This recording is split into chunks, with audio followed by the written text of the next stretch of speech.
Iniciando con la exploración del nervio glosofaringeo, vamos a tener primeramente que este es un nervio mixto, o sea, sensitivo y motor, donde estaremos evaluando 4 aspectos básicos, como la fonación, deglución, exploración de úvula y paladar y el reflejo nauseoso. Bueno, iniciando con fonación, vamos a pedirle al paciente que abra la boca, saque la lengua y pone una vocal, como la A o la I. Para el segundo aspecto a evaluar, que es la deglución, vamos a poner al paciente a tomar un vaso de agua y si el noveno par craneal está en un buen estado, vamos a poder observar la elevación del músculo estilofaringeo.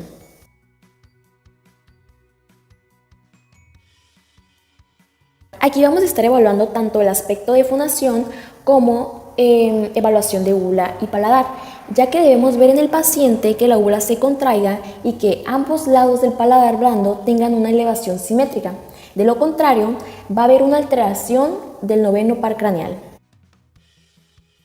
Como último aspecto a evaluar tenemos al reflejo nauseoso, que con la ayuda de un batelenguas vamos a examinar la cavidad oral de nuestro paciente. Primeramente vamos a pedirle que abra la boca, saque la lengua y con la ayuda de nuestro batelenguas exploremos las paredes laterales de la cavidad oral. Evaluando el primer aspecto, que es la fonación, le vamos a pedir al paciente que voltee hacia nosotros, que abra la boca, saque la lengua y pronuncie una vocal, de ejemplo, la A.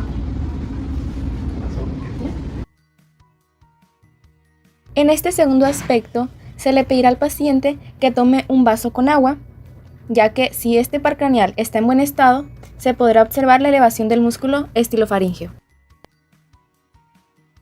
En el cuarto aspecto, nos enfocaremos en el reflejo nauseoso. Este se explorará con el abatelenguas haciendo movimientos hacia los lados de la cavidad oral. Entonces es así cuando el paciente tendrá un movimiento de asco o ganas de vomitar. Inspeccionaremos el aspecto de fonación. Pediremos a nuestro paciente que por favor abra la boca, saque la lengua y mencione una vocal.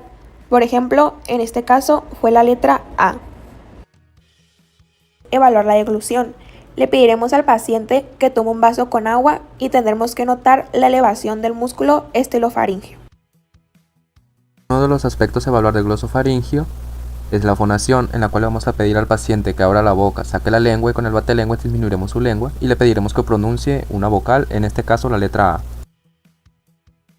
Otro de los aspectos a evaluar del nervio glosofaringio es el reflejo nauseoso. Aquí provocaremos las ganas de vomitar en el paciente.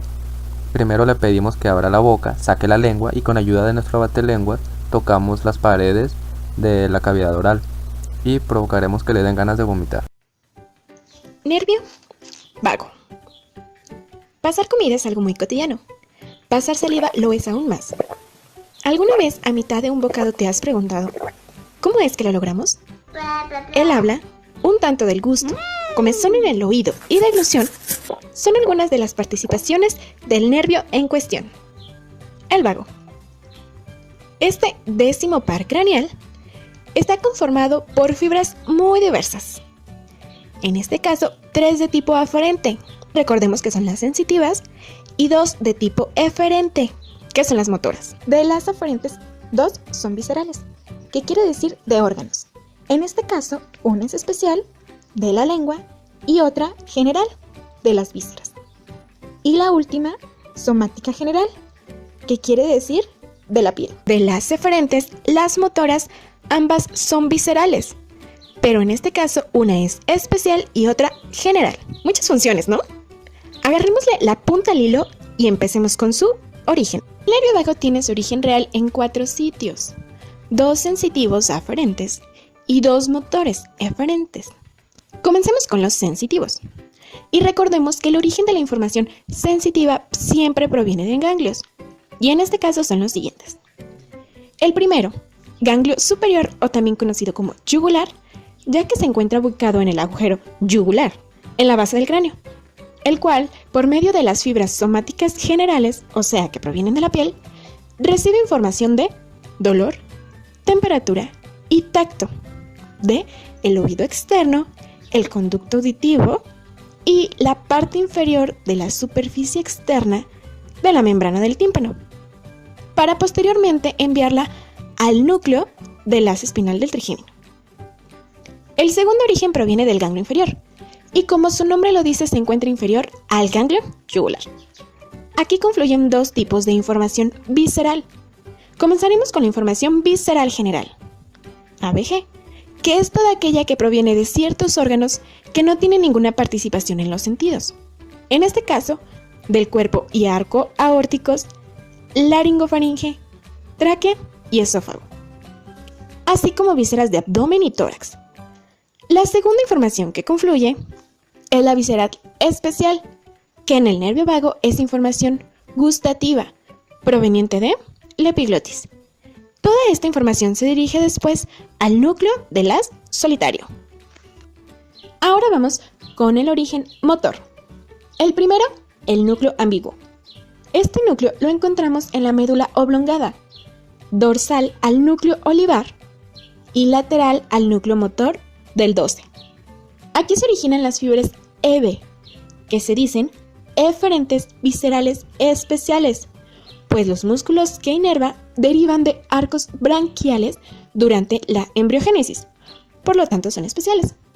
En este caso, la información que se conduce es de los músculos del paladar, faringe y laringe, al igual que la musculatura de los 2/3 superiores del esófago, con excepción del músculo tensor del velo del paladar. Ahora vamos con el segundo núcleo motor, que es el núcleo dorsal del vago. Este núcleo se localiza en la parte dorsal de la médula oblongada y lateral al núcleo motor del hipogloso. En la superficie corresponde al trígono del 10 o vago, que está en el piso del cuarto ventrículo. De este se originan las fibras eferentes viscerales generales, que conducen información motora visceral parasimpática, que, previo relevo en ganglios parasimpáticos, terminan en las vísceras localizadas en el cuello, tórax y parte del abdomen. En específico, al músculo liso de la tráquea, bronquios, miocardio y tubo digestivo. Y ahora vamos con el trayecto. El nervio vago tiene como origen aparente la cara lateral de la médula oblongada, mediante raicillas. Posteriormente, sale del cráneo por el orificio yugular, para recibir la raíz craneal del nervio accesorio del 11 y dar un ramo meningio para la dura madre, además del nervio auricular. Después entra la vaina carotidia y continúa hasta la raíz del cuello. En este tramo da ramas faringes y laringes superiores, así como el nervio laringio recurrente derecho y ramas cardíacas.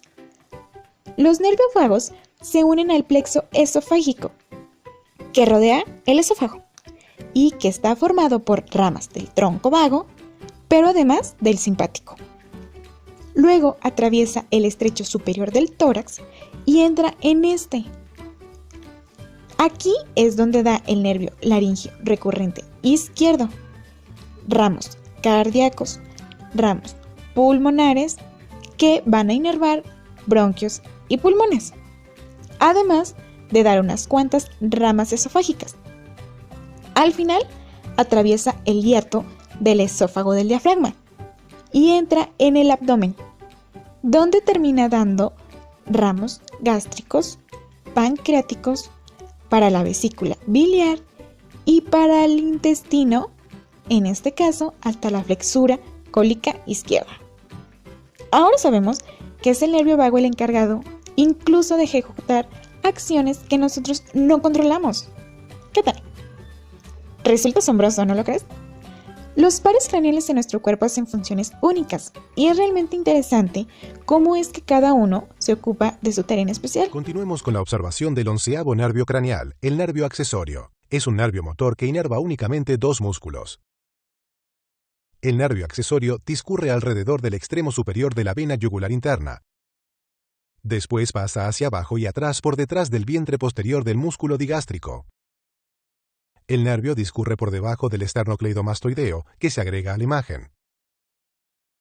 El nervio accesorio inerva el músculo esternocleidomastoideo, algunas veces en su profundidad o a través del mismo. Emergiendo cerca del borde posterior del esternocleidomastoideo, el nervio accesorio discurre hacia abajo y hacia atrás a través del músculo esplenio y pasa por debajo del otro músculo que inerva, el trapecio. Finalmente, observaremos el nervio craneal número 12, el hipogloso. Constituye un nervio motor que inerva todos los músculos de la lengua y parcialmente los músculos infraoideos. El nervio hipogloso sale entre la arteria carótida interna y la vena yugular interna. Discurre hacia abajo y hacia adelante a través de la arteria carótida externa. Se ha añadido el músculo estilogloso a la imagen. En la figura no aparecen los músculos estiloioideo ni el vientre posterior del digástrico.